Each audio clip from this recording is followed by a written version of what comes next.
What is up, y'all? It's been a while. It's Bryon and Fearless back with a Hey, what's going on, man? yeah, it's been a minute. Had a lot going on, and so Yeah. we're locking back in. Today we're gonna chop it up a little bit about this is a kind of a throwback episode.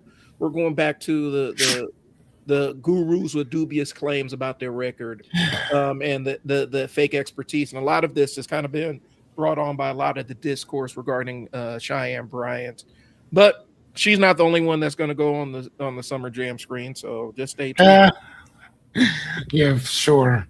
So, what's been going on with you, Fearless? Not much, man. Just finish up this semester in school for the most part, man. I have a 4.0 average, Okay, or whatever. I'm trying to make sure I maintain and keep that going. all right, Yeah, man. I'm loving this road to philosophy, man. Loving it. let's go. Um, I've been grinding, onboarding a bunch of new clients, teaching people about how to make videos and the opportunity that's on social media that's available for them to grow their businesses and whatnot, Hmm. and really getting back into my ADHD entrepreneurship bag and kind of telling people how I try to get things done, and that's been helpful. So I'm just keep leaning into it. Um, Okay. but yeah, that's really what's up. I'm actually doing a project with 531 Labs, another marketing agency. And so we have a little community where we're teaching business owners the basics of every aspect of marketing. And so that's something Mhm. else I've been putting a lot of energy into. And so we got a good group of people. And so we're doing that every single week. So it's been busy, man. It's really been busy. So, Right. um, but yeah, this week, all right, let's see. We got, one of the comments is mine. I don't know how to turn it off. Yeah, I know. I saw that. Specialize in promoting Twitch channels. Yep, we got the spam. We're back, baby. We got spam messages in the chat. Let's go. Already? Yeah. So anyway, so let's get into it. I know a lot of the discourse recently has been around um the expose, the takedown, if you will, of Cheyenne Bryant. I've seen people do similar takedowns of Rashad Ritchie. I saw somebody trying to um like fact checked Umar Johnson's I think it had to be his dissertation or whatnot. And people push back on him saying, unless you know or trained in dissertations, um, you're trying to do a factual check on it, whether you agree with it or not. And really, the committee determines if this meets the criteria for a dissertation. Unless you're trained on doing it, you can't really evaluate it. So I've seen Right. lots of these online. And I think a lot of it is kind of the pushback against the guru culture that we're seeing online, where anybody can hop on and be an expert in a thing. Right. Um, and we're going to talk about how imposter syndrome fits into there and things along those lines. But the bigger question is, how do we know who's actually worth listening to and who is not? How do we evaluate expertise? Hmm. Um, and oftentimes when we sit down and talk about expertise, we end up deferring to the person that has the answers top of mind, where they can just, you ask them a question, they can boom, spit out an answer.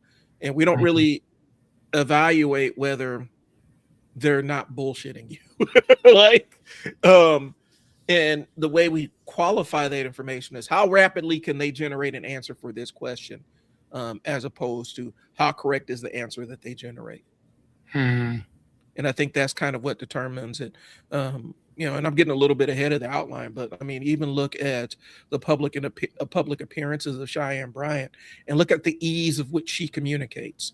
She's very verbose, she's very articulate and everything, and um, people will just she has a confidence in what she's saying, and people assume that that is all it takes to be an expert, is confidence in what you're saying. In reality, a lot of experts aren't terribly confident in what they're saying, because you know they know the edges and limits of what they know, Hmm. and so that I think that's kind of what happens. And so when people evaluate expertise, they're evaluating confidence, charisma, titles, how many people are following them, what shows are they seeing them on, you know production value, uh, vocabulary. You know what I'm saying? Whether they're speaking on something that resonates with you on an emotional level. And that's the point. One of the things that especially in our culture now, we have this imposter syndrome, and I'm always trying to explain to people that the difference between being an imposter and imposter syndrome is that an imposter is trying to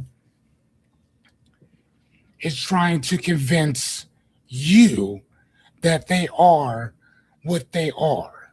Mhm. Imposter syndrome is when you're trying to convince yourself that you are what you are.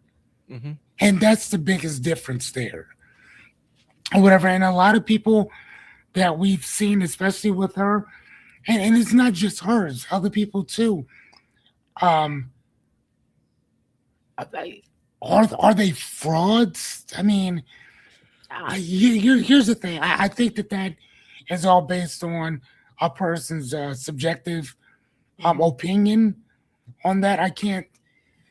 Um, It I depends. know that. Go ahead.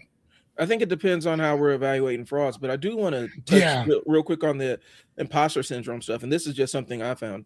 I know a lot of experts in a lot of things, people who know, who are well studied, well learned, and things along those lines. Those are the ones that tend to struggle with a lot of that deal with the imposter syndrome, because you have the edge, the hard edge and limits of your knowledge, and you are comfortable enough to say I don't, or you're uncomfortable enough to say I don't know that. Um, the people that the scam artists, I've never seen a scam artist or a bullshit artist ever struggle with imposter syndrome in my life. Hmm.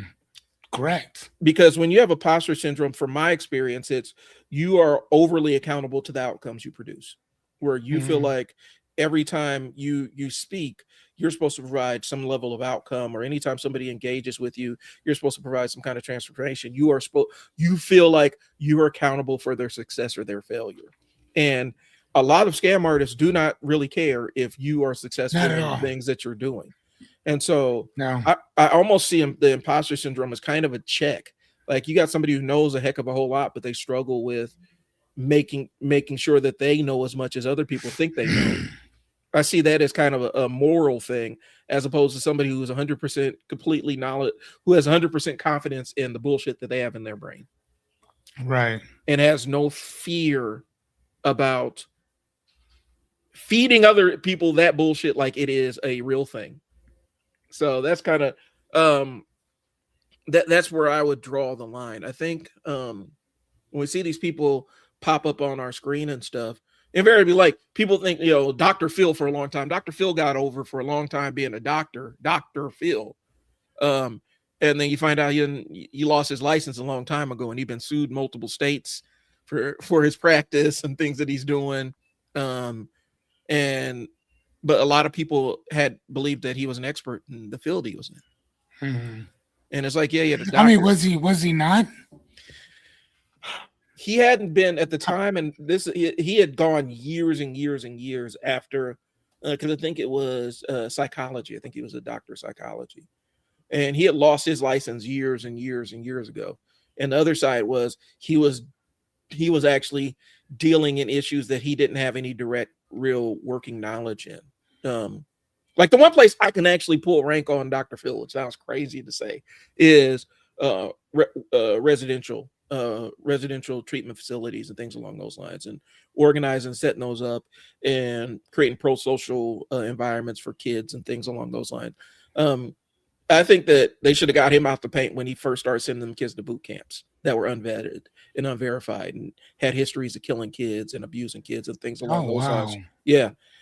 And just yoinking kids out, having kids essentially kidnapped from their homes and sending them out to these places, and building this culture of where parents are looking for these hardline boot camps because their kids are misbehaving and they need to be punished, as opposed to addressing the behavior. So, but Dr. Phil was leaning into that, and I think that could have been the canary in the coal mine. But he had a show, and I mean, he was Oprah's guy. He was Oprah's guy, and people just leaned down and said, "Well, Oprah trusts him, so we got to trust him too." Right. So that authority figure giving credence to someone else or Yeah, credibility to somebody else. created that open line. Yeah, I So get that. and like I said, he's been like people been suing him. He just matter of fact, he just got sued by another network a couple last year. So For what? um um like he was supposed to start a fraudulent scheme to fleece Christian broadcaster for 500 million. Like TBN is the network that sued him, saying that he took a bunch of money, saying he's going to start this network and never really had any intention of doing it. That doesn't necessarily speak to his credentials, but that speaks to a pattern of behavior because he's been sued multiple times for different money schemes. Hmm. You know, Okay. and so um and that's what it was. And so I mean, let's get back, let's pivot back here because we're not talking about Dr. Phil narrowly. We're talking about the entire, I don't know how we want to put this, the grifter Yeah. economy. Do we want to call it grifter? Like, are we comfortable enough saying Yeah, that you know she's what? unequivocally a grifter?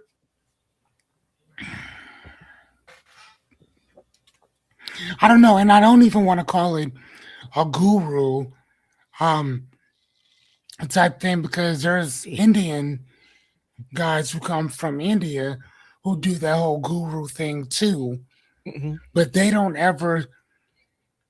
But you know what I'm saying? But they don't ever claim to be physicians. They don't claim to be doctors. They don't claim to, you know what I mean? So Yeah, I think that a lot of it is title. yeah. The title in which you call yourself. Like, for instance, when I went to school for life coaching, I actually had to go to school. The school I went to was the Meta Institute, which was in Golden Valley, Minnesota.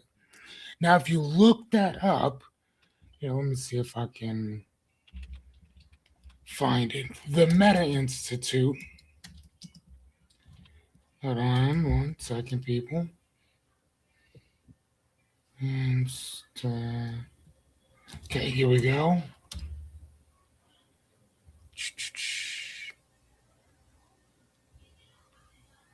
Okay, Buddhist.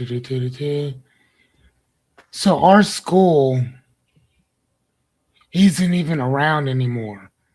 Like they don't even have yeah, we don't need there's not even a they took down the website and everything. Mm-hmm. But again, I still have all of my um like it was a 12-month comprehensive course on life coaching. So hypnosis, neurolinguistic programming, practitioner of NLP, master practitioner of NLP. It was a bunch of just different stuff in there. Bro, I went to that school in I think I graduated in 2006. Mm-hmm. 2006. So it's been 20 years, right? Right. I still have every one of my books from there. Every one of them. Right. From first month all the way to the 12th month. And my certification. That for the most part the school isn't even around anymore. Actually, it's a brand new school now. You see what I'm saying? Yeah. And that's 20 years ago. And I could say, and even if you call the people that were there, they'd be able to tell you about me. Because he was the only guy who came from Omaha. I was the furthest person who came all the way up there just to go to school there. And there was a school right in Papillion that I could have went to, but I wanted that school. So I mean, come on, bro. Like, man, I could tell you where I stayed at. I could tell you where I ate. I could tell you any and everything that you want to know about that. You know what I'm saying? Who were my instructors? What class I went to? Yeah. Who are the people that I function with? You know what I'm saying? So again, even though the school itself is gone, the experience is still mine. Right. The classwork is still mine. Well, You know what I'm and saying? Like all that stuff is still there. So that's, I think the biggest thing with, like, in my point was this: I graduated with a certification in life coaching for the most part, but mhm, my actual title, my actual title was therapeutic coach. Okay, mhm, therapeutic coach. That's what my certification says. Again, I got it in Minnesota. right. Here's the thing: in Nebraska, you cannot call yourself or label anything that you do therapeutic without a license. Nothing. So I can't call my company that. I can't call my title that. I can't say anything like that until I'm a, until I'm licensed for that, or I'm working with somebody who's licensed for that. So now I may use it as saying that these are what my credentials are, Right. but I tell people I cannot call myself a therapeutic coach because in Nebraska we can't do that. I can't use that title. You know what I'm Well, saying? right. So I mean, but that's for me. I can't. Not and not just like myself, but anybody around here who uses the title therapeutic anything. Hmm. You can't use that if you're not accredited for it. Well, and And that's the problem that's the biggest issue that I've seen that people have about her is it's literally for that. yeah, and we're listening, Jennifer. We're getting a couple of thoughts out, and then we're gonna get into um taking questions or whatnot. But um one of the things about it, because even to your point, in the state of Nebraska, you can be you have to have your master's in order to be was a mental a mental health practitioner or anything along those lines. But in Iowa, they're bachelor's level mental health practitioner, so it does vary state by state. And so but you actually went out and got their credentials. Here's the thing that I'm gonna say.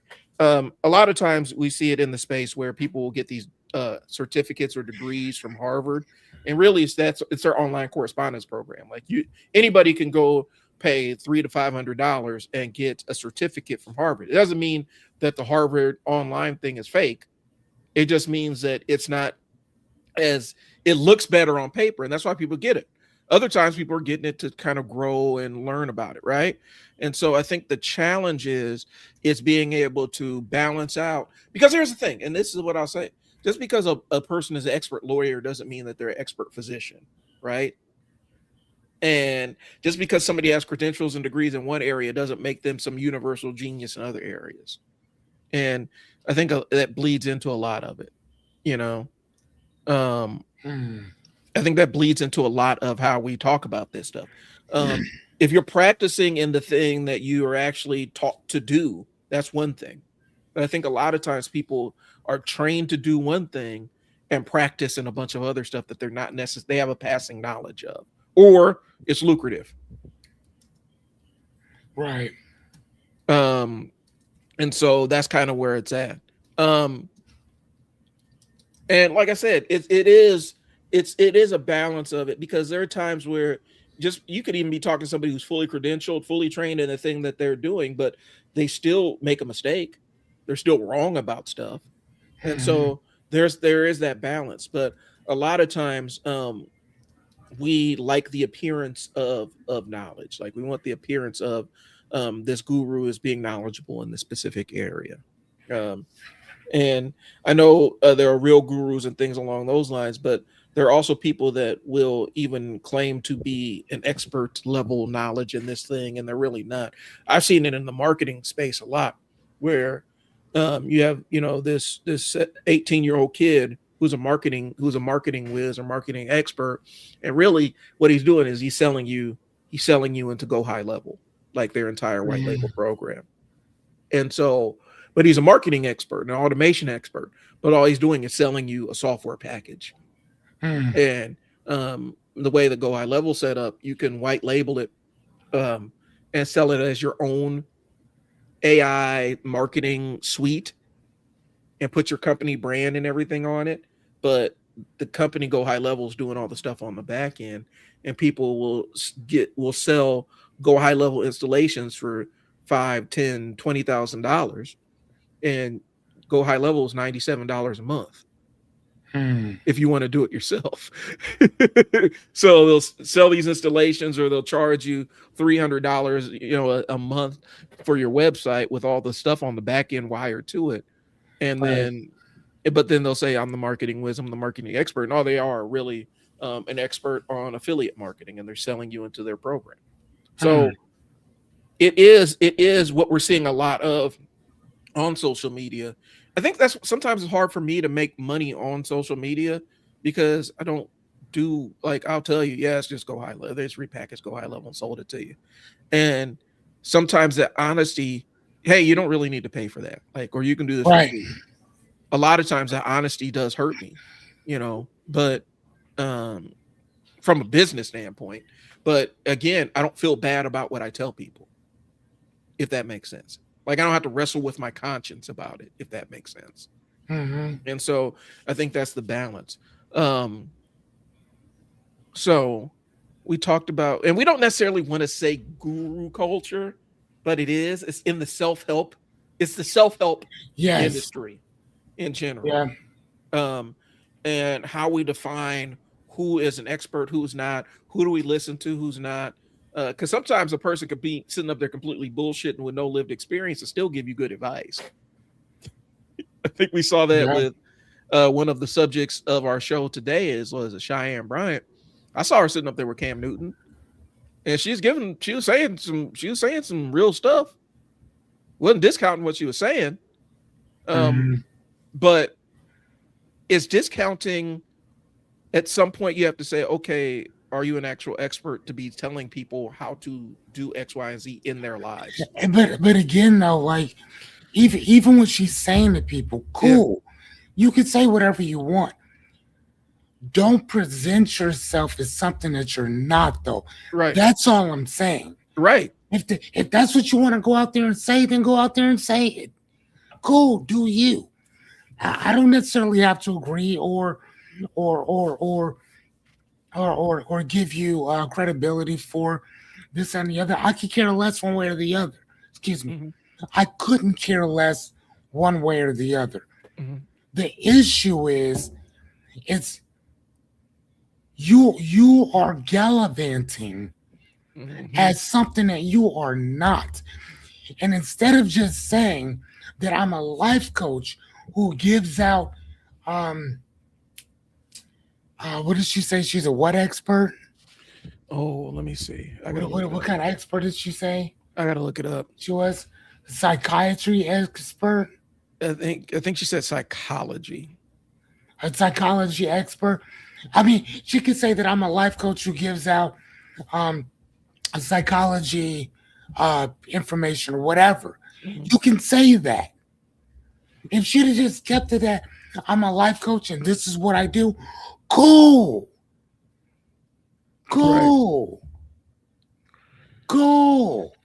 Even if she would have been like, you know what I'm saying? Like, I call myself doctor, blah, blah, blah, blah, blah. I am not actually a doctor. It's more of like a title type thing or whatever, because of what I'm doing. I own the name Dr. Bryon. That's what it is. Again, ain't nobody tripping. Go ahead, do your thing. But when you get on the Breakfast Club and you double down, and you triple down on it, and you start saying that the government gave you your money back or offered to give you your money back. And then the other thing is that you can find all of your accreditations up until your dissertation. When you know how many doctors I know that have PhDs Mm-hmm. that have like 2 or 3 copies of their dissertations. They they've been working on that shit forever. Mm-hmm. They can tell you what it is, like off the bungee. Oh, Right. what was your dissertation in? What did you talk about? Who did you do? Who did you argue with? Because once you state your dissertation, you have to be able to argue it in front of a board. Yep. Who's the board? Who helped you? Well, and it goes back to like you mentioned with the doctor How thing, many like how many pages was it? right. It goes How back many to pages was it? You so ain't got no copies? Not one? Really? and that's the problem. And it does go into the, because using the word doctor, that's like that's a society. That means that you've reached a certain level of expertise and knowledge, Yes. and you've earned it through study and application and working knowledge and stuff. Rigorous. Rigorous study. Rigorous application. And the licensing is supposed to make sure that you don't harm people and you're able to be That held part. accountable. And Mhm. the way she framed the entire, well, the licensing is just red tape and it just allows, not having license. Like, no, the licensing is the thing that allows you to be held accountable for the things that you say in the public square.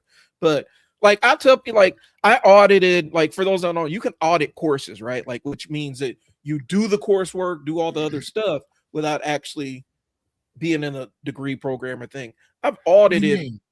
so you can audit courses, right? Like, let me pull it up because I know a lot of people audit stuff at, they'll use the Harvard University online things and audit sites and whatnot. Basically, if you have the syllabus and coursework and books and all the other stuff, you can go through all the coursework without physically being enrolled in the school, and you have that knowledge of stuff. But that doesn't mean that it's applied. That doesn't mean it's been tested. It's been vetted. It doesn't mean anything. It just means that you have the knowledge that people have, right? And that doesn't mean that, like, I tell people all the time, like I've read, because initially what I was going to do was, my goal was, okay, I'm going to go get my master's in clinical counseling. And that was my entire goal. Like a year and a half, I started prepping myself for it because I was supposed to be getting this scholarship that was going to pay my entire way through my job. Yeah. Boy sound? Yep. Did all the coursework, went through all the books and everything, did all that stuff just so that when it was time to actually do it, I could just blast through it. Right. And I did that in my off hours because, I'm a nerd and that was fun to me. But then they rug pulled me on the scholarship. And so I'll tell people, yeah, I did a lot of the coursework. I read all the stuff and all that other stuff. Only thing I didn't do was officially enroll and go through the program. That don't mean shit to anybody, right? Like I have the working knowledge of it to a degree, but I don't have an application level knowledge of it. Hell, I don't even have a vetted or tested version knowledge of it. I just know things from consuming the information. And so I think a lot of times we mistake that level of it. And so like with her, because when we start going through some of the credentials that she listed, saying a doctor is crazy. Like her saying I'm doctor whatever, like as part of her branding, that's wild, especially when you're saying that you're not saying you're a doctor in psychology, but you have expertise in psychology. Expertise being a therapist, expertise being a licensed clinician. You are stepping into you're entering fraud territory, and you're entering I'm going to do harm territory. And I think that's where it crosses over. I think that's where it crosses over to a lot of stuff where you're presuming or pretending like you have this knowledge and you're sharing the knowledge with people, but you don't actually have the actual working knowledge of the thing. Right. And so I think that ends up becoming the issue. And the difference does matter, right? I think so. And I think and to be honest, I think she's using the entire container of life coaching as this buffer so that she can play around in these gray areas and still pretend to have expertise in areas that she doesn't, as opposed to being transparent when somebody says, I'm Cheyenne Bryant. This is what all my credentials and my studies are. I haven't completed some of these, but I have a working knowledge of it. And I've talked to people as a life coach in that capacity. Um, you know, and being transparent about it. And I think that's been the Mm. biggest challenge of how this thing is going down in the public sphere. Because again, she has her fans that have actually been helped out by stuff that she said. Mm. And they go hard and paint for her because she does say logical stuff. It's whether that stuff is actually backed up with credentials or is it just, that's what I think. This is my opinion. It's not necessarily Right. backed up on anything. And sometimes the And, opinion works, sometimes it doesn't. and again, though, I mean, here's the thing. I don't always agree with all the psychologists say in general. I don't. Right. I mean, I got a bunch of books behind me and above me and all that. I don't always agree with that shit. I I just don't. And these are from actual doctors. Mm-hmm. I don't always agree with it.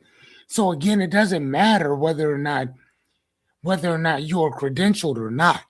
Mm-hmm. If whatever you're talking about, if I don't agree with it, that's just me. I don't get your stuff. But somebody else might.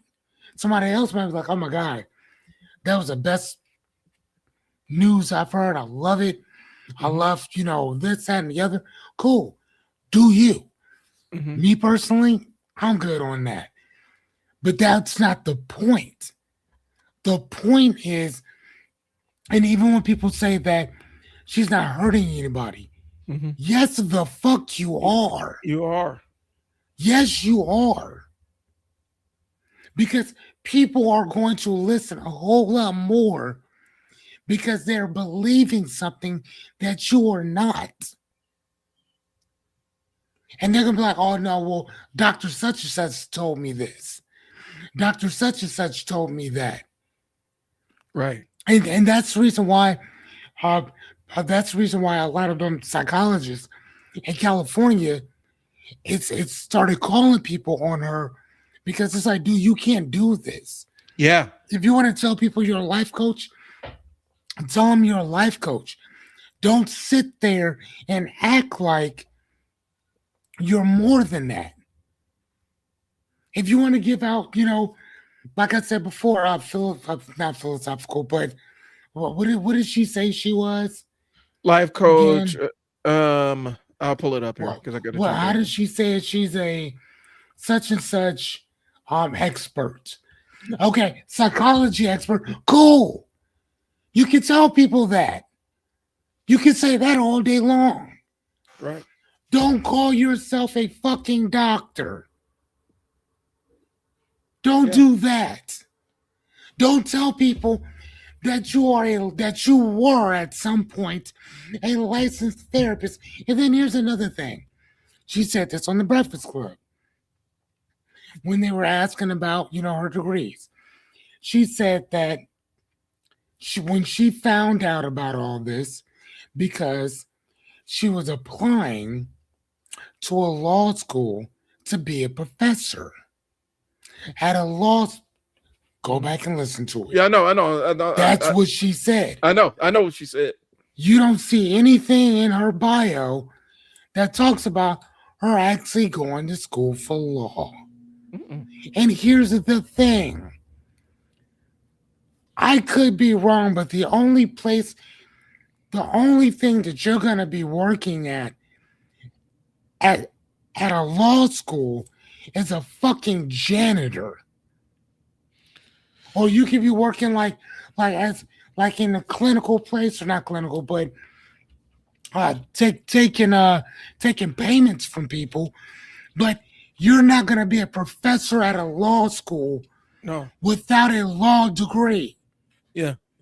That's, Uh. I mean, unless, again, I'm not, all I'm saying is that there's certain things that certain people have. I mean, you can be a college professor without having a degree.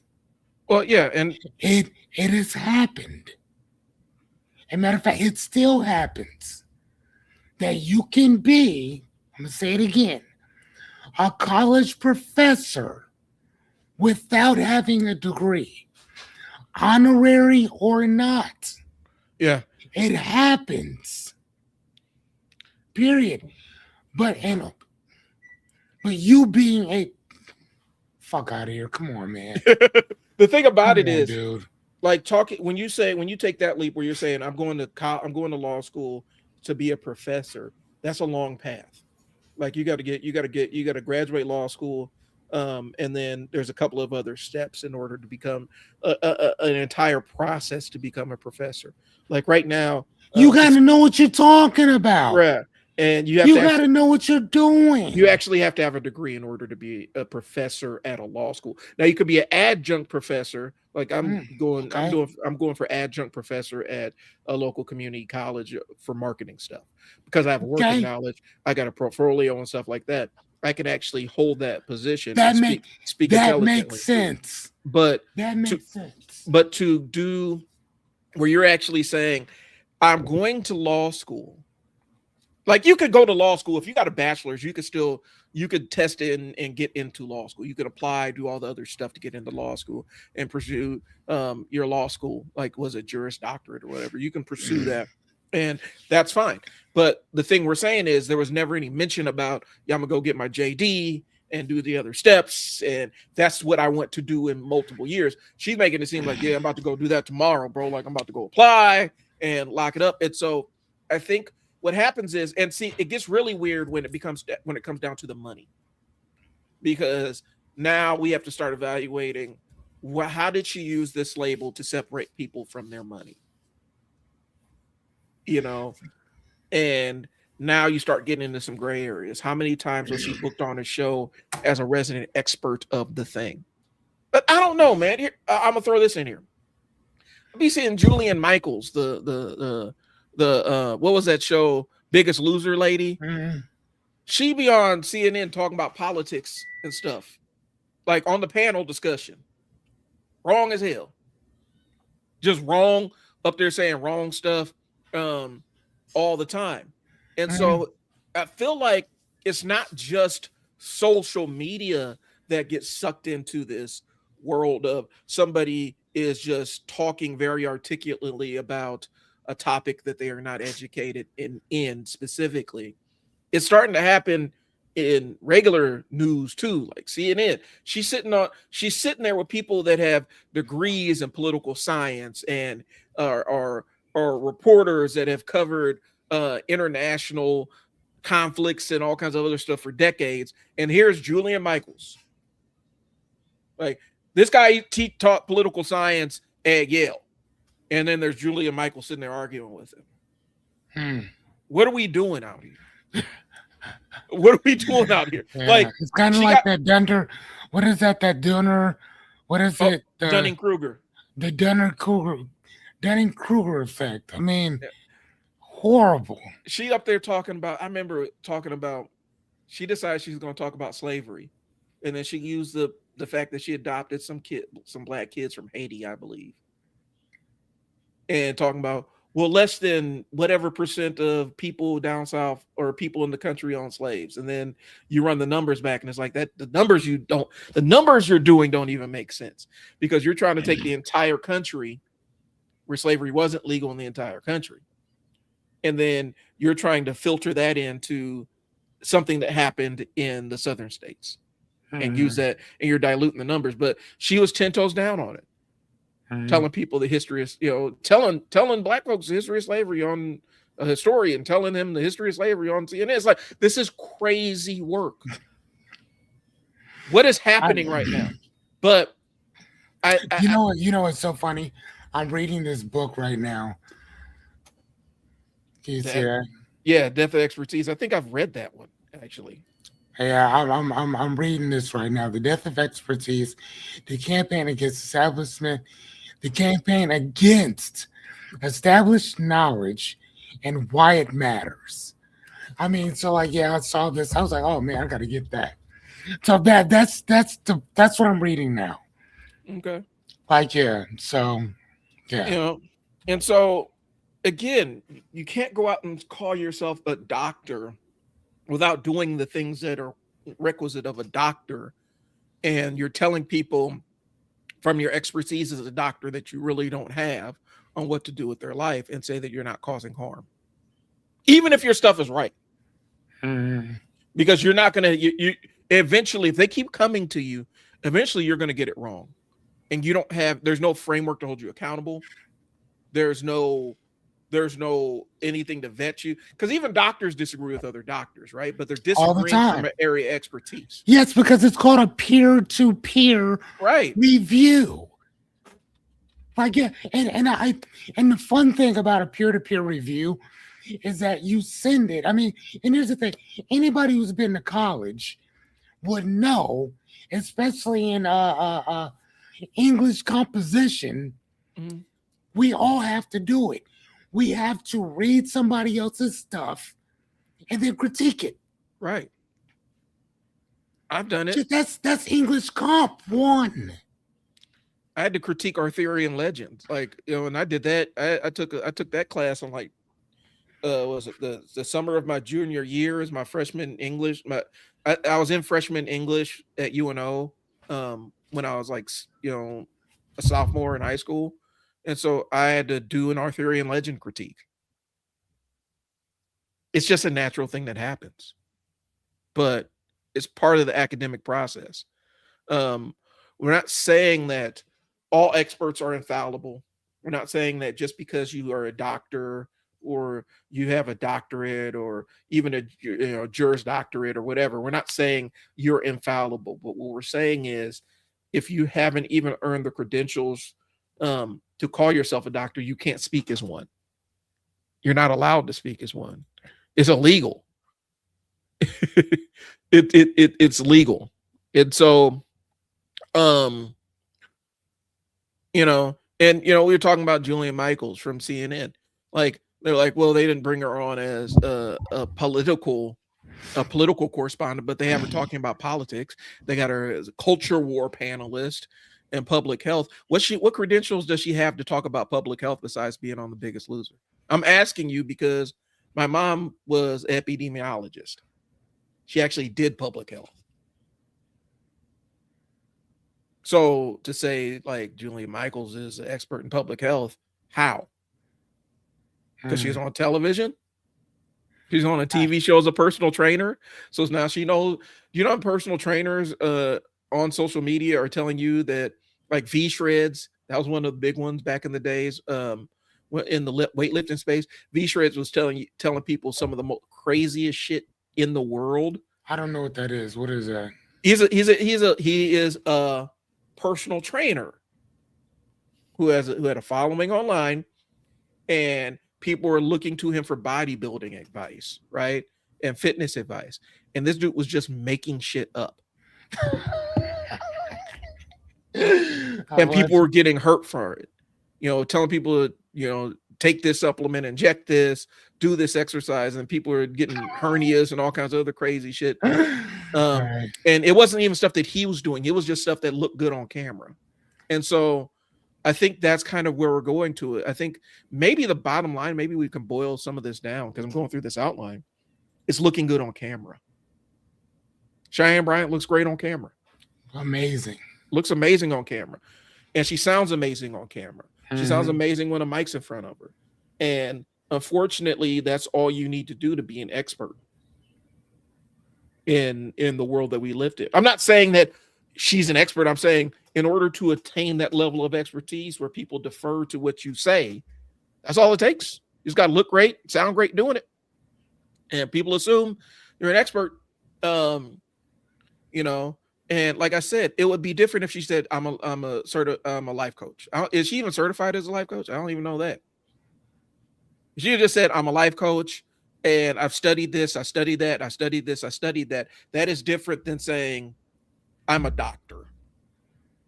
Right. Who does life coaching? That's crazy. Yes. Totally different. Yeah. I don't even know. Like, I now I got to look it up, but I'm like, is she even certified certified in what she says she's certified in, or what she's doing? Yeah, I'm not gonna lie to you. I don't even know.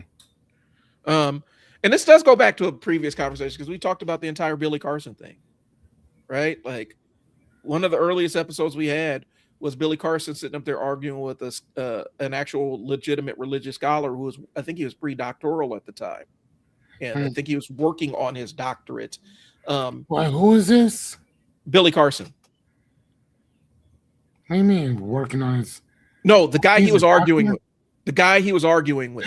Oh, Wes Hoff. Yes. Wes Hoff. He was arguing with Wes Yes. Hoff. And he and Wes Hoff got into it. This is one of the very early episodes that we had. And he and Wes Hoff are going back, like he's trying to go back and forth with Wes Hoff. And Wes Hoff is like, where did this come from? What expertise? Like, and you saw there were levels and tiers to expertise and Right. actual knowledge. You're talking to somebody who actually has working, studying knowledge of the thing versus somebody who says that they do. And he's a different example of it. But since he looks good on camera, he sounds great on camera, people assume that he knows what he's talking about. Mm-hmm. You know, what are his credentials? Hidden knowledge, ancient history, metaphysics, spirituality, alternative explanations. And see, that's where you start getting into terrain because, I mean, I don't want to discount anybody's belief system. That's not what my intention is. Don't want to discount anybody's said belief system. But that's where a lot of gray area shit happens, is when you start getting into the metaphysics side of things and the spirituality side of things and alternate medicine and all that other stuff, because there is no standard of proof. All you need is some anecdotal evidence, you know, and people will defer to you. All you got to do is sound like you know what you're talking about. Watch the guy online, conversation years and years ago, was having this conversation around COVID time. My homie is a respiratory tech. She understands all the functions of the lungs and breathing and your entire circulatory and respiratory system, right? Okay. And then we had dude on there who saw an article by Dr. Sebi and a couple of other things and was sitting there talking about how the respiratory system worked. And this dude was 10 toes down. He's going to fight her on this. And he's explaining stuff that's not realistic, like talking about how to, was it alkalinize your blood or whatever. And you know what I'm talking about. And she's like, yeah, you can't really, like, that's not a real thing. He's like, no, it is, man. It is. And that's that level of knowledge we're talking about. But his belief is so strong because it is not necessarily tied to anything real. I think that's kind of where, because I don't want to throw Billy Carson in the same bag as Cheyenne Bryant, but I mean, they're kind of operating in the same capacity. Yeah, I mean, and I don't know, dude. You read a lot, and I'm gonna tell you this: Fearless reads a lot of books. Who can write a book? I'm asking you, who can write a book? Anybody. That's it right there. Anybody could be a published author. Anyone, yeah. And anybody could put Dr. whatever. Like I could put Dr. Bryan Hill on a book and publish it. That don't mean I'm a doctor, and that don't mean I know what I'm talking about. But the fact my name is published on that book, it written on that book, and people are going to say that is a sign of credibility in the space that we operate in. And it's weird. But just by writing a book in general states that you have a certain amount of knowledge about what I'm a published author. Yeah. So yeah, no, I totally get it. That happens. I can infer all I want to, but saying I have this level of expertise in this thing, I'm a paid ghostwriter. Like I've been paid to write people's books. That what I'm saying.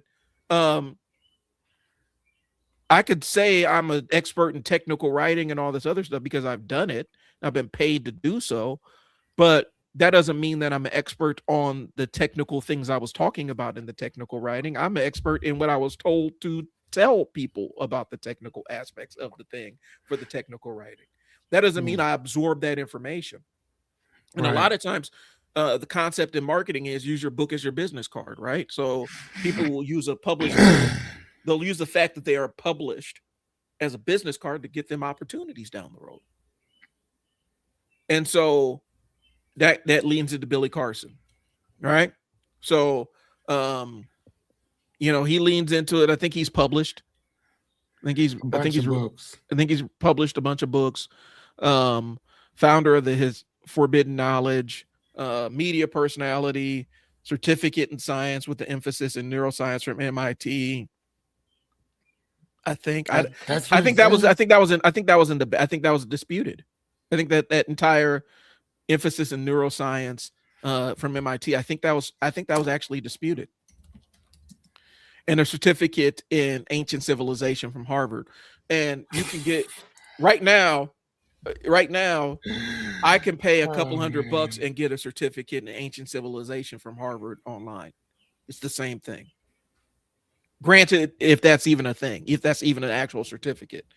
Um, and so the MIT thing says that certificates are professional development credentials. They do not grant academic merit, and completing an executive certificate does not make someone a MIT Sloan alumni. But he's telling people this. So, what? And I guess maybe the question is, why are people so obsessed with the term doctor and these credentials and everything? The reason why is because that automatically buys you credibility with people that may or may not give you money. Because at the same time, people need to realize these appearances are paid. You get paid to go on the Breakfast Show or Breakfast Club. Mm-hmm. Vlad, Vlad pays people. I think it's like his bottom rate starts out at $5,000 per appearance. Hmm. DJ Vlad, people pay for you to come on these platforms. I'm pretty sure Cam probably paid her some money to come on the platform. And so when you have these credentials, you can get booked. Um, you know, that's just the way it goes. And I think maybe that's why people fake it sometimes. Hmm. So I don't want to spend too much time talking about Billy Hold Carson. on. We've done it. Oh, We've done it. Billy. Um, it's really bigger than just these two or three people, because you got Dr. Phil to a degree, RFK to a degree, um, even Dr. Oz to a degree, because Dr. Oz has gone outside of his level of expertise. Um, there are elements of this that cross lines, and a lot of times it comes from the social media. We got instant internet access to pretty much every fact that you ever want to look up. You can instantly fact check people's credentials like that. Why do we seem more susceptible to this? Hmm. Why are we more susceptible to this? Well, I would love to hear your opinion on that. I don't know. I think it's information overload. I think sometimes we have to assimilate too much information, too much data. It's just like if you sit there and watch a 24-hour news station and they have that ticker at the bottom of the screen. That's not really giving you any information.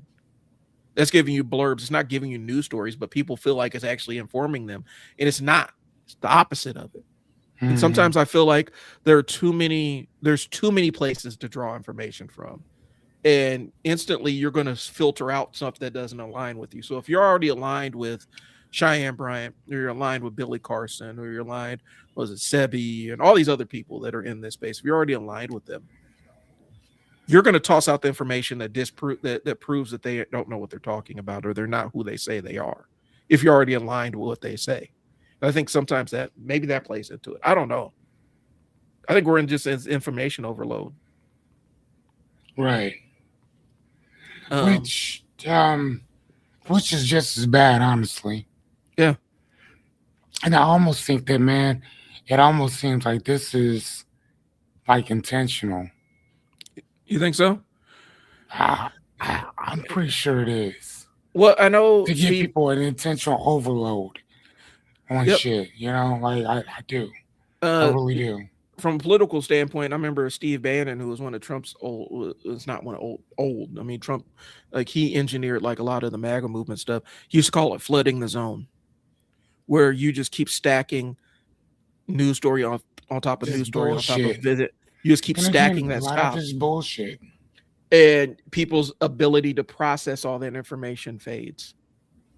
and they can't figure out where the line is and where the line is and because the idea isn't to get you to believe in lies, it's to get you to question what's true and what's not true. Yeah. And so even if something's been established, vetted, and proven as true, you still approach it with a super high level skepticism that and you don't believe what's true. You have an idea of we never know what's true. I think that's the disinformation idea, is where you don't know what's true, which is a more dangerous place to be than being lied to me. Mm. I mean, I'm just kind of freestyling here, but I think that's kind of what it is. It's more dangerous to believe a complete lie than to not be able to discern what's true and what's not true.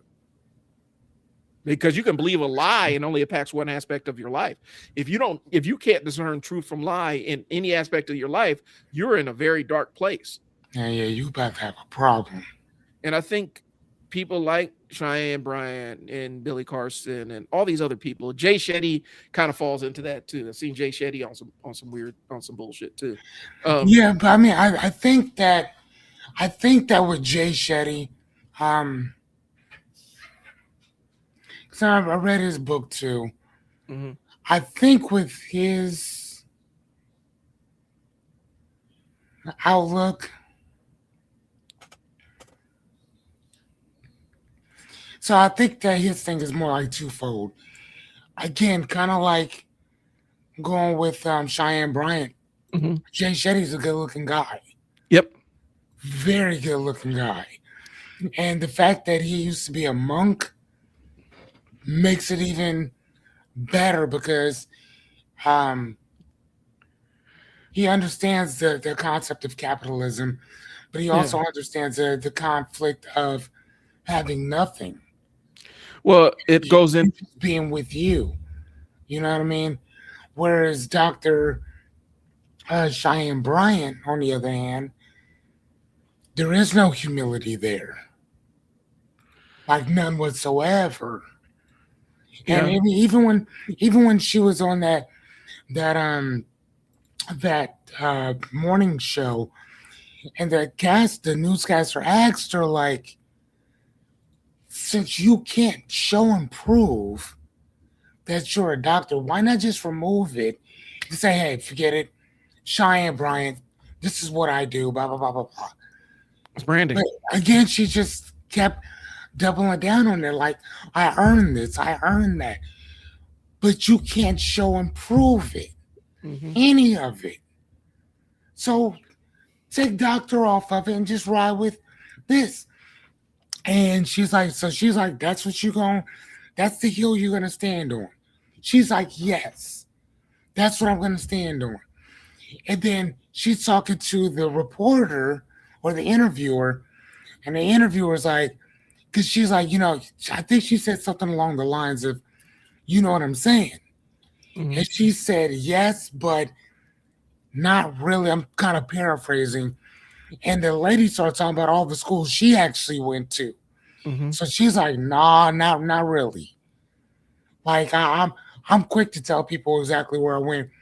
And I did a speech for my speech class, and it was based on paying it forward or random acts of kindness, right? Yep.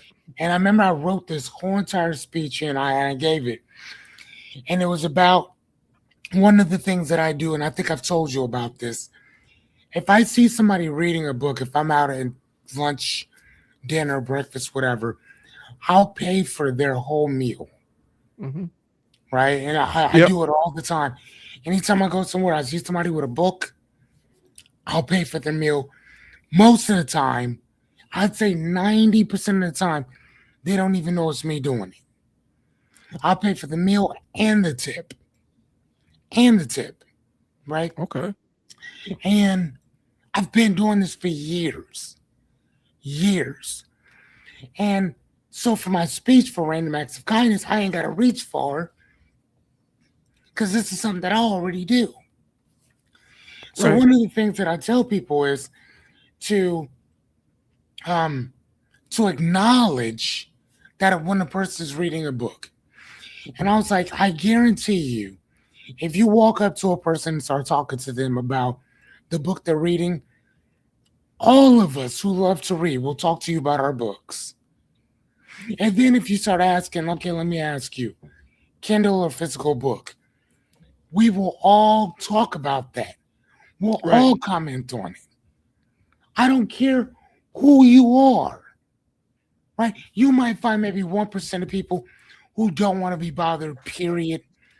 But I would say 90% of us will talk to you about books. Mm-hmm. Out and about, we don't even need to know you.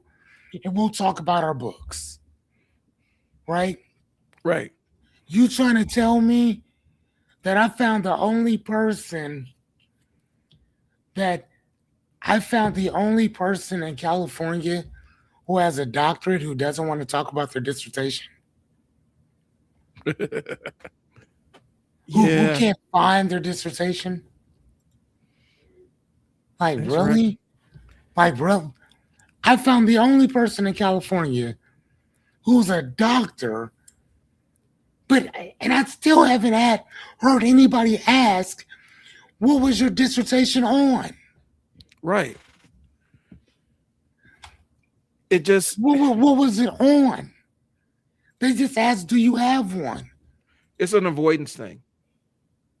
I mean, whether you're talking to the person, correct, it is just a piece of paper. Yeah. So there should be no reason to for you not to at least know where it is. Well, the thing about it is that piece Or of paper. at least not be able to go find it in the space that you're telling people, hey, this is who I am and this is what I'm doing. Well, and if it's just a piece of paper and credential, which I do agree to a degree, but So do I. So do at the I. same time, then why do you need to fake having that piece of paper? Why do you need to tell people that you have the thing when you don't have the thing, when you've created, where you've gone through the field of study and whatnot to actually attain that piece of paper? um, that's where the question comes in. And I think what happens is a lot of times people will fake the funk with one of those, the fake degree, or saying they have a degree that they don't have, because it adds credibility. It makes it easier for people to pay. People pay experts, and that's a marketing thing. If you seem to be an expert in your field, people pay you for it. And for a lot of people, that degree, whether you have it or or if you're just fronting, is for them, that's proof of purchase. Like, they believe that you're an expert. So I do agree it's a piece of paper, but if it's just a piece of paper and you don't need one to show your expertise, then why do Then you you have to ain't gotta claim lie about it you ain't either. got to lie to kick it about it? And I think that's where You the have to issue say comes in, nothing. Nothing. because specifically when we're talking about doctorates and things along those lines, there are Correct. rules. There are rules that go along with, there are expectations that go along with it, where there's a layer of accountability that could come with being in that fraternity or sorority of doctors, people that can call themselves doctors of different fields of study. There are rules that come along with it.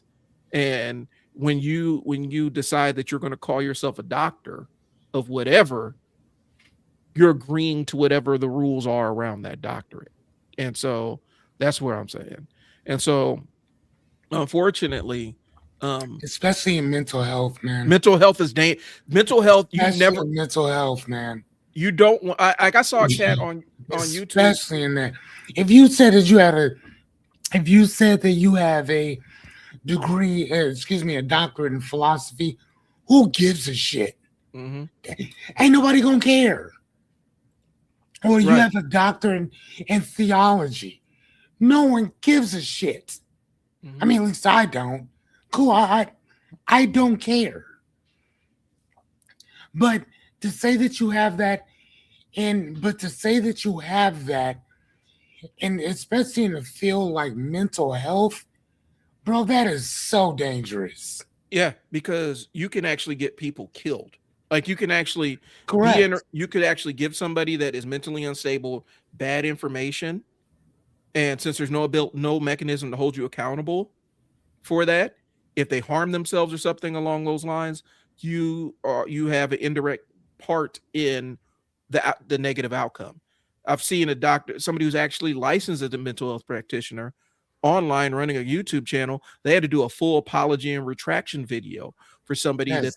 somebody that they had done work with or given advice to on the online platform that ended up harming themselves. And they Hmm. had to go through a whole layer of apologies and explanations and clarifications because of what they said to that person while they're working with them. And Hmm. so, yeah, it's just a piece of paper, but also there are expectations that come along when you give yourself the title of doctor or licensed mental health practitioner. The license means something, and that means that wherever you're practicing, you're held accountable to it. All right. But the credibility conferred by a college degree is fading fast. Grade inflation, higher grades, poor performance, AI being smarter than degreed humans allows access without expertise. Yeah, but I listen. The AI companies will tell you don't come to AI for medical advice. You need to go Yeah. to somebody who actually has the degree and working experience. Um, they're actually gotten in. They're actually dumbing down AI models and stuff because people are actually using them as therapists, which they do not want. And so um I think we have to talk about the concept of familiarity with the concept versus expertise with the concept.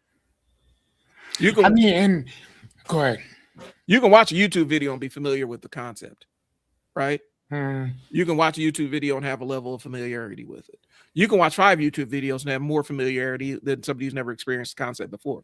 But does that mean you got more expertise than somebody who's been doing the thing that you watch those videos? They've been doing the thing for 10 years. Yeah. And are you I mean, qualified to stand on stage and talk with them about it? right. I mean, matter of fact, that's almost like for me. Um, I have a couple motorcycles, right? I have a Harley Road Glide, which is a big bike, and Mhm. then I have a Victory Highball, which is a smaller bike but big motor, right? And I'm still working on being able to do a U-turn, Mhm. right?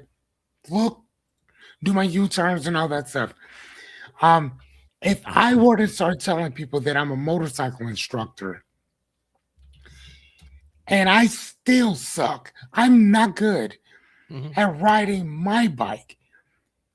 You know how dangerous that is for me to tell somebody else what they should be doing Right. and they're not on their bike if I'm still working on it myself. Now again, I'll watch when we're done here, I'll go out and go ride my bike. I'll sit down, I have watched hundreds of hours of YouTube of watching them do it, watching them do it, watching them do it, watching them do it. And then I'll go out there and go try it. Eventually, I'll get it. I know I will. Right. But doing it versus watching it, it looks a whole lot easier than it actually is. Yeah. So that's all I'm saying, or whatever. And when it comes to mental health, it's something totally different, Uh, totally different. so I've done when I was 14, that'd be about 14, 15 years old. I have piloted a single prop plane. I went to space camp. I had aeronautics all through 8th grade. It's part of the big program that my mom actually found and got me into, and did the entire training through the school year. Blah blah blah. Summer accumulation of the entire thing was fly plane, do a couple of fly a Cessna, do a couple of maneuvers or whatnot, and then the pilot on board will land the plane. So I did takeoff, maneuvers. They did the landing side of it. That doesn't qualify me to teach nobody about no damn plane or how to be a Right. how to fly a plane. And me saying that my experience is enough to tell you is dangerous. And I think that's the thing. That's the difference, to That's say all you we're saying. to give people mental health advice. We're actually giving them advice as opposed to, hey, this is what worked for me, try it, you know, this is what worked for me. Like Yes. I could speak to Yes. what's worked with me as a business owner, and person who's worked in human and social services with ADHD. I could tell you it's worked for me, right?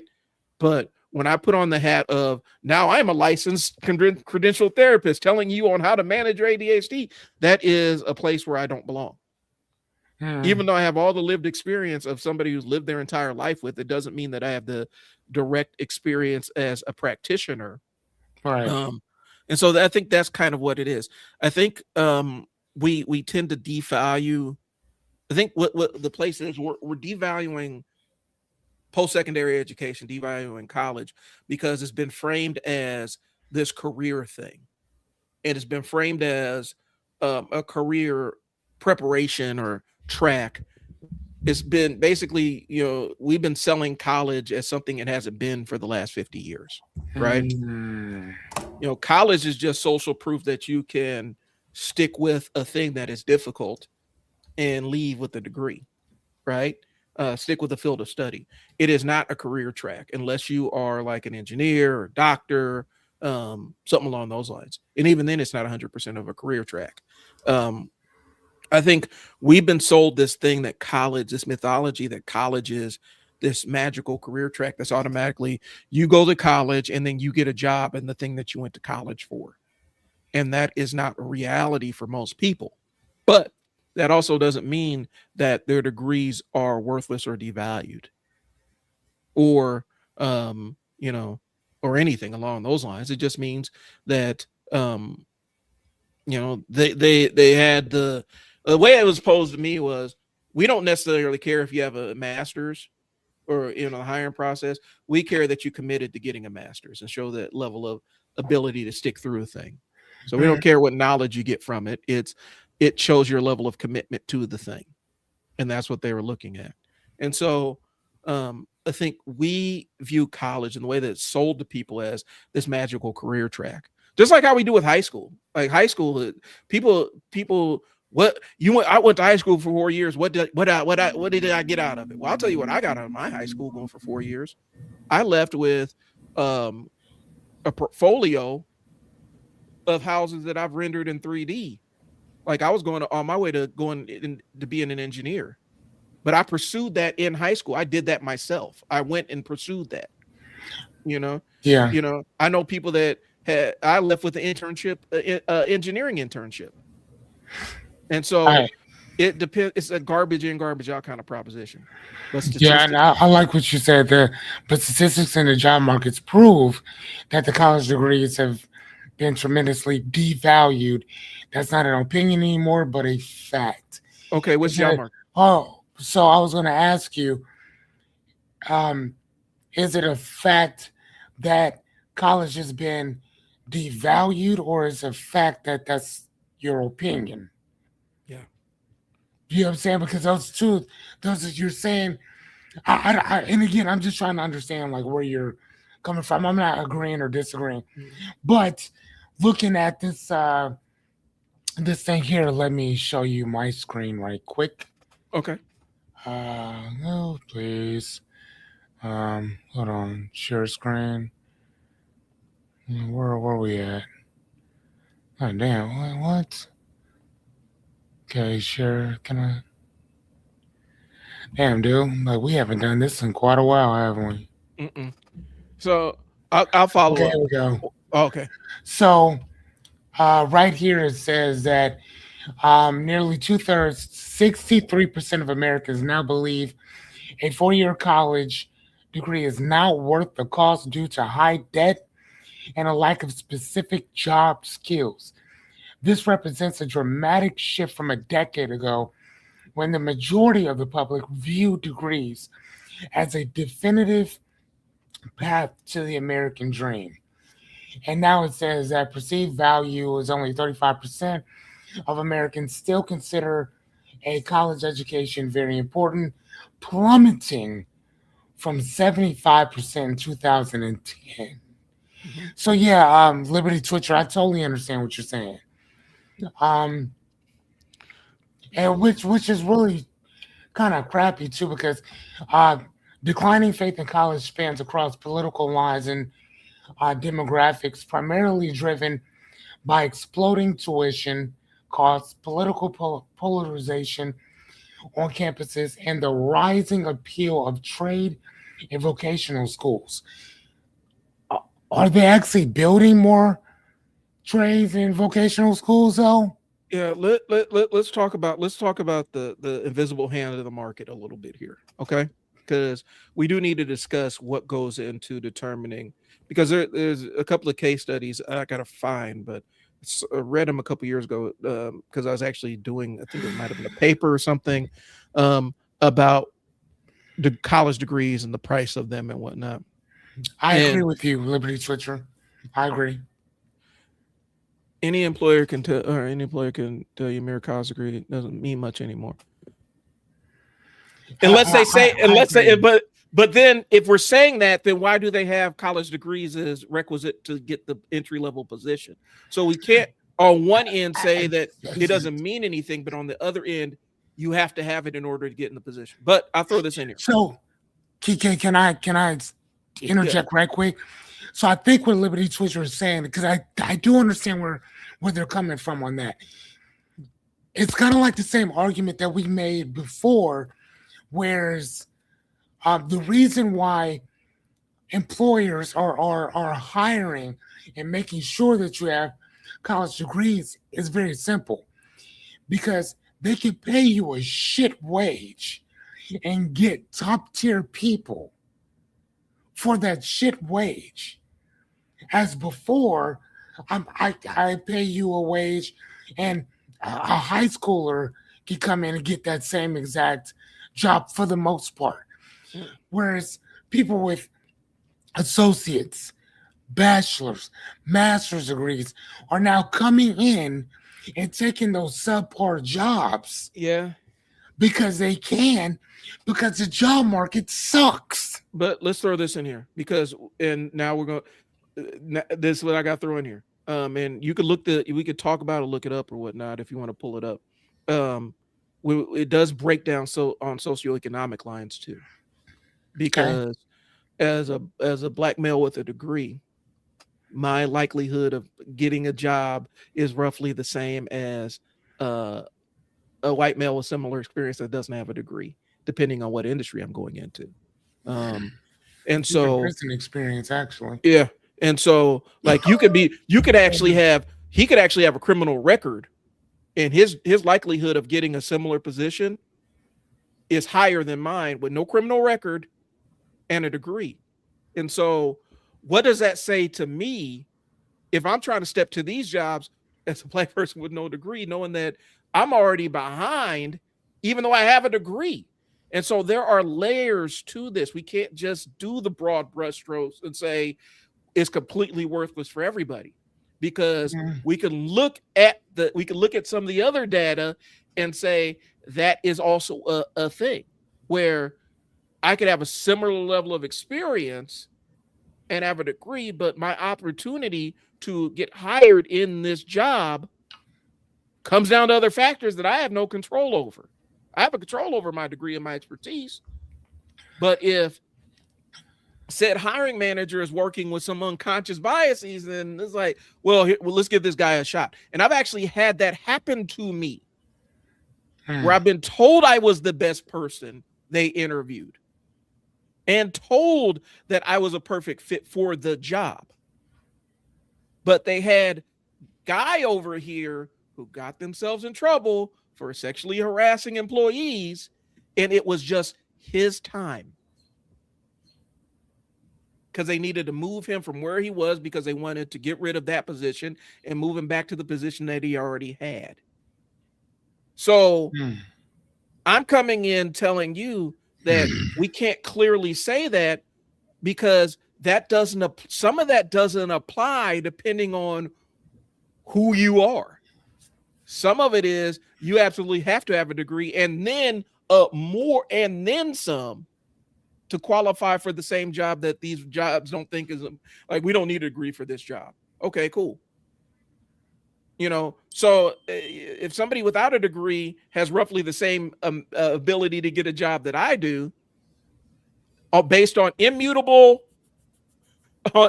circumstances, we can't clearly say that. Is what Mm. I'm saying.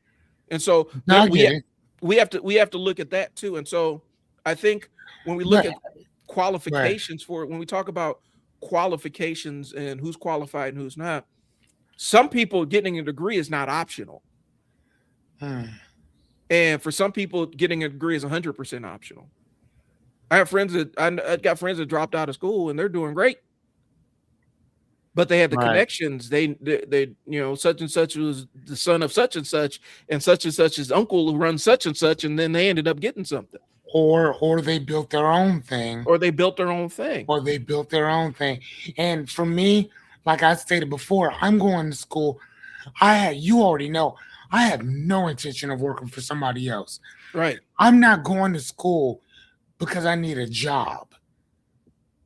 Like, I'm going to school because, number one, I love to learn, and I love to teach in general. So if I can get into something like that, that'd be great. But as opposed to just working for somebody, being like teaching something, I can do that. But as far as like clocking in and being in it, like, nah, I'm good on that shit. Like that doesn't do anything for me. Personally, it doesn't do anything for me. But again, I don't plan to work. I'm not working for somebody else. That shit's out. Again, unless it's teaching. If it's teaching, I'll do that because I love to teach. But as far as like anything else, no, I'm cool. No thanks. So, with AI agents now, it's easier to avoid having to work for someone else. Yes, for sure. Well, I understand that, and I'm not saying that, but I feel like we're taking different ideas, like different things that could be true in context, and we're just saying this is universally true across the board. Yeah. And I think that's, you're getting into a dangerous place when we start doing that. Like, I understand AI agents, bro. I actually train people on how to use this stuff. I train business on how to use this stuff. Matter of fact, when I get off of this, I actually got to go and work on my next training for a group of business owners, and I'm teaching this stuff too. So I get it and I understand it, but I think we get into the baby and bathwater situation, right? Like, you don't throw the whole baby out with the bathwater. Okay. You can't necessarily empirically say degrees are valueless because of AI, or degrees don't mean anything, or they mean less for everybody without AI, because there's some people, they wouldn't even get considered for a position without a degree, while others don't need a degree for the same position.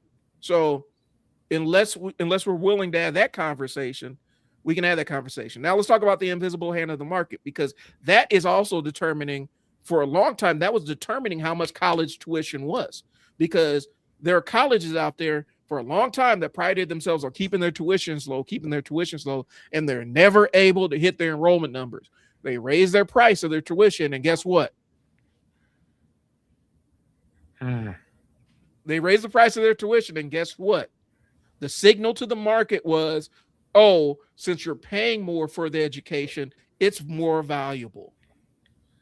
And that's literally, I got to find the colleges, because I did this was years and years ago, but they showed our tuition numbers were here when our price was affordable for everybody, and as soon as we made it unaffordable for most people, we hit all of our numbers, because price is your positioning signal. And for colleges that say, I have the cheapest, most affordable tuition, people say, well, your degrees are worthless, even though it's not true. Even though it's the same degree with the same rigor that you had to apply the same rigor and the same level of hustle and focus and study to attain that degree. But because it's from a school that doesn't cost a lot of money, kids are seeing it as, oh, well, this degree isn't worth as much. It's not prestigious enough. That's crazy. And so there are levels to this, and sometimes I think we see capitalism as a great equalizer, but we also don't see it as sometimes the villain behind the curtain. Because the only reason some of these colleges are so expensive is because if they lower their price, people will say that they're cheap, and then they'll have a tough time hitting their enrollment numbers. And there was a time when a lot of states college was free. And we need to talk. There's some history behind. There's some uncomfortable history about why it's not free anymore. and who had access to it when it was free versus who didn't have access to it when college was free. So we can have that conversation too. Because now that college is more accessible, if you have the money to it, all of a sudden now we're seeing, well, the price of, value of a degree isn't really that important. Right. It's not mocking anybody. I'm not mocking you, but I'm saying you see the pivot now when college is more right. When you start looking at exactly who's the biggest demographic that has more college degrees than anybody else. Yeah. And then you start, you know what? This isn't really worth. I see where you're going. Yeah. And so we can have these conversations along. If we're going to have this, we can't have it in isolation is what I'm saying. So yes, college degrees, people are seeing through not wanting to pay up for all this stuff, right? But the reason why a lot of these colleges raise their tuition is because they still have to hit their enrollment numbers, and lowering their tuition price lowers the enrollment numbers. But then also, historically, who's been left out of college, and now that we have a big surge of the people that have been historically left out of college, now degrees don't mean as much. So it's just kind of like moving the goalpost. It is like a sliding goalpost, yeah. And I'm willing to have that entire robust conversation, not on this live stream because we're about an hour and a half in. But we're not done. We can have this. We can have this. Like we could do this as a follow up. Like I wouldn't even mind doing this as a follow up, so I can get my numbers together and we could really have this conversation. Or I can do it on mine, whatever. I'm just being honest with you. It is kind of odious thing. You got to understand, when I was growing up, bro, college wasn't an option. Like I was in the 90s, graduated in 97. I was already a kid that had high academic standing. College was never presented as optional to me. And the reason why is, like, I was on my way in college. I was on my way job offers from a radio station to go out and do their drive time, which is a big deal out on the coast, from Omaha, going out to the coast to do a drive time slot shoot. And I was ready to drop out of college to go pursue this opportunity to work in radio and work in broadcasting. And the older people in my family, my mom and one of my older cousins, staged the intervention on me to keep me from doing that, because college was never presented as optional for me. It wasn't presented as optional for my cousins either. And there was a reason why. Oops, sorry. Even when it was right fit. But some people can't get, like, I got to stress this. For some people, the degree means less. For some people, the degree means nothing. For some people, you have to have a degree so that you can be equally considered to this person that doesn't have a degree. Let's talk about it. Great inflation. Now, so with that, I don't really know, because again, I'm in school right now, Liberty Twitcher, which we've talked about before. I have right now, I have a 4.0 in general. But again, like I said, though, I'm there because I want to be there. I'm not there because I need a job. So every class that I take is something that I'm pretty much interested in, right? I'm going to school to get my associates right now in sociology. And then from sociology, I go into philosophy and then counseling. Inshallah, as long as God allows me to breathe and go, that's what I'll go for. But I do kind of understand what you're saying on that, because, oh, dude, I gotta fly my house. God damn. But you know what, though? It's all good. Okay.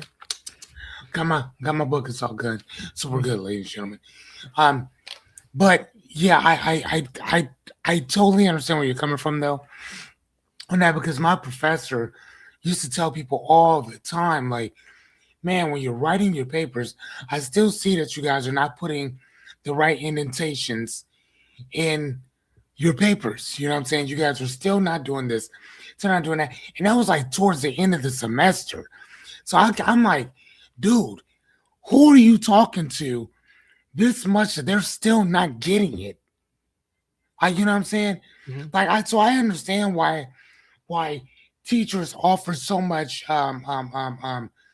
extra credit for certain stuff because people just don't get it. Mhm. Like so I do understand what you're saying on some of that though. I do. And again, I'm in it right now, so I understand what you're talking about. And I've So seen it. yeah, and like I said, I'm with it. Like I said, I guess for me, it does turn into that. It always does. It is highly contextual about who we're talking about. Yes. We have to contextualize it about specifically who is narrowly targeted towards this, because um yeah, for yeah, trade school sounds wonderful and great, right? And for some people that is the best path. But if you have a kid that would better be suited in college and not trade school, we don't want to say, well, college is 100% waste of your time if they would be Yeah, for better sure. suited for that. And so I think again, we got to reframe college as not just a career track. Sometimes you get education for the sake of your personal enrichment Mm-hmm. and not to get a job or anything along those lines. Yep. Um, you know, there are plenty of people that have degrees in fields that they've never worked in before. There are plenty of there CEOs. I just read the article. There's CEOs out there. People are talking about theater degrees are worthless. There are multiple CEOs with theater degrees, and they're not doing theater stuff. Right. And so I think we could pivot away from college is your degree track because that hasn't been the case since college was restricted to a certain demographic of folk. Once it stopped being restricted, then it wasn't a career track anymore. But I'm saying that in some spaces, my college degree is equivalent to this person's GED and criminal record based on who's doing the interviewing. And I'm not in a position where I'm going to necessarily go 100% work for anybody, but it is being cognizant of that. You know, Mm-hmm. when we're pushing college to my kids, it's because it's something that they want to pursue and they have ideas about what they want to do with that degree. For Um, sure. but understand that it is not easier, and I'll just throw it out there. It's not easier for a black person with no degree to go out there and face this job market. It's just not. I mean, yeah, depending on what Depending you're on what you're doing. doing, it's Yeah. not. And so you have to be cognizant of the populations of who you're speaking to when we just say that unilaterally. But again, maybe we need to have the broader conversation about why are these degrees so expensive, and then have the other conversation about why do people see degrees from colleges that aren't expensive as negative. Mm. You know, why is that? Is why is why is the money ascribed to the value of somebody's degree? So As opposed to the degree itself, you mean? yeah, as opposed to the degree and the commitment to get the degree. Yeah. You Right. know, Because yeah. Because man, I'm telling you, there'd be some nights that I'd start. I remember I started working on an assignment at like 2:30 in the afternoon.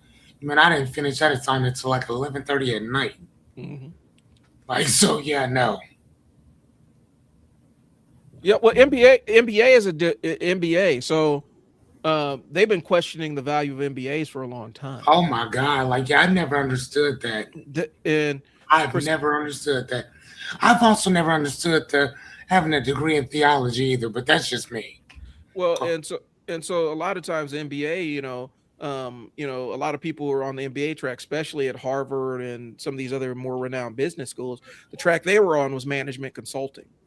You know, and mm, that's one of those really high paid, uh, dubious kind of jobs where you get paid a lot to, uh, you know, advise Fortune 500 companies, and a lot of times it's just reshuffling and finding ways for them to hide money and things along those lines. But um, those were a bit like people pay. Like if you go to Harvard and get that Harvard MBA, and your goal is to be a management consultant, that is a qualifier. You don't have an option. You need to have that MBA from Harvard to get the management consultant gig at like Kinsey and all that other stuff. Mm-hmm. Um, but some people, I've seen them take their MBAs and do some amazing things with it. Other people get an MBA and it's just another thing on the shelf. It's really about the action that you take once you have that degree. And Correct. that degree doesn't mean anything of itself, without the Nope. action behind it, without you putting in the work behind it. I've I seen people mean, yeah. Go ahead. Go ahead. I've seen people waste MBAs all the time. And I've seen people get an MBA and absolutely crush it with having their MBA. So a lot Mm-hmm. of it has to do with what you're trying to do. Yes. I mean, yeah. I'm again. I'm always telling people I'm going to school for philosophy. Hmm. Motherfucker, there is nobody offering like, hey, we want to bring in a bunch of philosophers. No, it does not happen. Hmm. So for me, I know exactly what I'm going to do with it as soon as I'm done. Right. I know exactly what I'm doing with it. What I'm putting it to work for. Because I'm looking out here, I see a problem. I see a problem that to me that philosophers could solve, and I'm gonna solve that problem. Now here's the cool thing. The problem I'm gonna be solving is not gonna be for everybody. Hmm. And I'm okay with that. I mean, that's what we need people with MBAs for.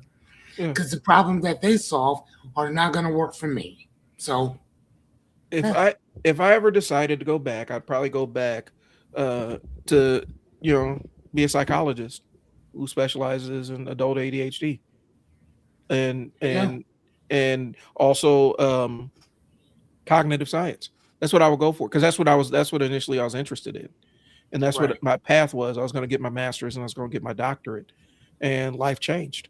But if I went back, that's what I'll go for because that's something that I think, and I have a plan for what I would do with it. You know, um, but I think it does. You have to put some planning in about what your degree is for. And Yes. I think oftentimes we have people that get degrees just to get them like the Infinity Stones. They just gather the degrees to have the degrees and never really utilize them for anything purposeful. And so No. we have to talk about that too. And yeah, let me Fearless, hold on. If you could take over for a second, I need to pull up percentages on how many Americans have degrees. What percentage of Americans? Okay. I mean, but yeah, no. Like I said, for myself, for my degree, man, there's not a lot of people that are asking for philosophers by any means, and I think that's one of the biggest problems with perceived education in general is that people are getting a degree based on what is going to be out there, what's going to be good for the market. Right, Within itself, as opposed to doing something that works for you. right. Liberty Twitcher, I love what you said, like about, dude, like where are the um, what are the trade schools at? Uh, why are more people not becoming plumbers? Why are more people not becoming electricians? Hmm. Why are people not more people not doing that? Why are people not getting into uh, uh, uh, what is it? Carpentry work, welding, Yeah. stuff like that. No, so I think that there are people that that are that are want to. Actually, you know what? I know a young man right now. His name is Mason. Mason is 17 years old and wants to go to school for he wants to go to school for welding. Hmm. And there's this particular school that is that's just for welders. That's it. And that's what he's trying to go to school for at this present moment in time. Right. You know what I'm saying? So again, like yeah, I'm possibly. I mean, and again, I don't necessarily know Liberty Twitcher if it's a thing of people not necessarily wanting to work Ford or they need Yeah. 5,000 mechanics or this and the other. I think that this generation and other ones have seen us struggle long, for so long to work for 60 years, 50, 60 years, and then retire with what? I mean, they don't want to do that rat race. I mean, I know a lot of these kids, not like millions by any means, but I think they would work doing something that they would want to do themselves. I know that when I'm sitting down reading, man, I could sit down and read for hours at a time, hours by myself, listening to music. Give me a cold thing of water, and I'm cool, right? But Yeah. other people can't sit down and do what I'm doing, you know. And again, even if you offered them money, most of the time it ain't about the money anymore. Well, and I think You know, I feel like we're blaming kids for hearing how their parents talk. Okay. Where right? do these kids get the perception that being a mechanic is beneath them? Where do they get the idea that being a construction worker is beneath them or a plumber is beneath them? Where does that come from? It just doesn't manifest through the ether and pop Yeah, that into part. existence. You No, know, there's plenty of parents that did those jobs and they're like, I want better for my kid. We're the first generation of parents where or a first parent generation of adults that statistically aren't doing better than our parents on a wide scale. And so, where did the idea come from? These kids didn't think this on their own. This has been the way that we've talked to our kids. I'm saying we, the general we, where it's like, you're going to be flipping burgers for the rest of your life. right. And those kids say, well, I don't want to flip burgers. Well, what if you're flipping burgers in your own restaurant? What if you are one of them people that have those burger restaurants where everybody wears lumberjack stuff and charges $19 for a cheeseburger? Or $100 for a Philly cheesesteak. Right. So the way we talk to the way that people have talked to these generation of kids, we've instilled it in them that there are specific job titles and designations that are beneath them. And so it's Yep. not about the money. They don't want to be a plumber because they're being a plumber and their mom and dad have talked about, well, you're going to be a plumber someday if you don't get your grades up. And so now they feel like I don't want to do Right, I this. got you. Yeah, yeah. And so I think we end up blaming the kids for the environment that the adults created. Feel creative, right? Multiple generations of adults have this level of blame.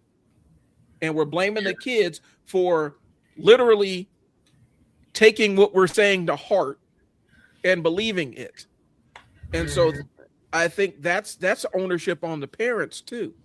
And it's the ownership of how we put this stuff on television and how we talk about it in society. This stuff doesn't happen in a bubble. Right. People aren't poo pooing the trades just out of the blue. That's been you're going to be a mechanic. Do you want to be a mechanic for the rest of your life? And kids be like, well, yeah. Well, you need to have higher goals than that for yourself. Right. I have peers that got talked out of all they want to do was be a barber. And people, you can't just want to be a barber. You need to have high. I just wanted to be a DJ Mm. and work in broadcasting. That's all I wanted to do. And you can't just do that. It doesn't make any. There's no career in that. So Right. you have to well-meaning adults have a share of blame to go around with this. It's Mm. not just the kids. They're not just coming out saying, "Man, I don't want to do plumbing. I don't want to do janitorial work. I don't want to do any of that." We have an entire generation of parents that have taught them to look down their noses at people doing this. And look at the way we even talk about service workers now.